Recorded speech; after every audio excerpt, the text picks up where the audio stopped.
जिहोवा परमेश्वर संकल्प को कहीं भी निवारण कर न पारे। यही जगतर मनुष्य तो कदापि नुहे। 1971 मसीहा नवेम्बर मास 7 तारिख रे यही बारखमारे परमेश्वर द्वारा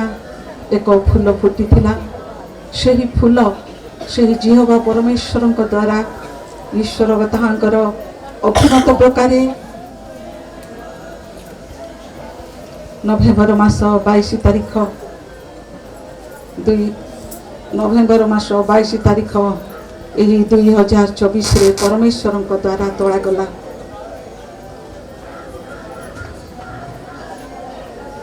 एतेबेले यही रिवाइवल फाउंडेशन भवन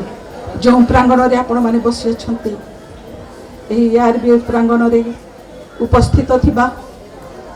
समस्त प्रभुंकर प्रिय भक्त दासदासी ओडिशा राज्य बाहर भिन्न भिन्न राज्य विभिन्न मंडली विभिन्न संप्रदाय विभिन्न ऑर्गेनाइजेशन जेते जन आपण माने एही स्थान रे उपस्थित होई अछंती मोर प्रिय सार माने मोर गुरु माने पालक माने समस्त मु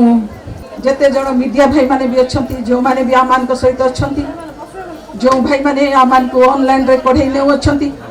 पुणी जो माने एते बेले जूम रे जोड़ी होई अछंती यूट्यूब रे अछंती समस्त को मु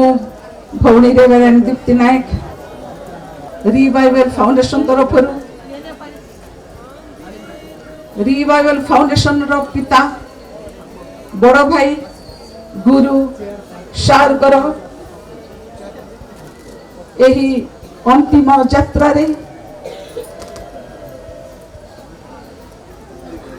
ताहाकर शेष मुख दर्शन करी विदाय देबा पाई पुणी आंभ मानक यही सकाकूल परिवेश रे थिबा प्रत्येक को दिगाल्स फैमिली को समस्त को शांति सांत्वना प्रदान करिबा निमंते आज जते जन आपण माने भिन्न भिन्न स्थान रो आसी के मान को सहित जोड़ी होई अछंती समस्त को मु मोर उद्धार कर्ता प्रभु यीशु को नाम रे रिवाइवल फाउंडेशन तरफरु परिवार तरफरु एही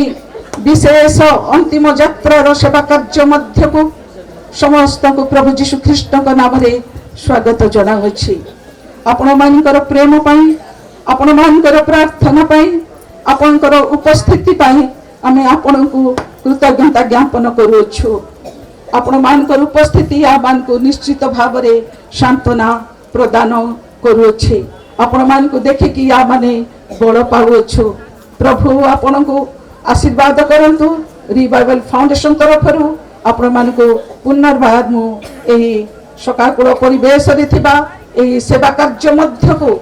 अंतिम यात्रा मध्य को सारकर अंतिम यात्रा मध्य को एही सेवा कार्य को मु प्रभु यीशु को नाम रे स्वागत करूछि। Praise the Lord.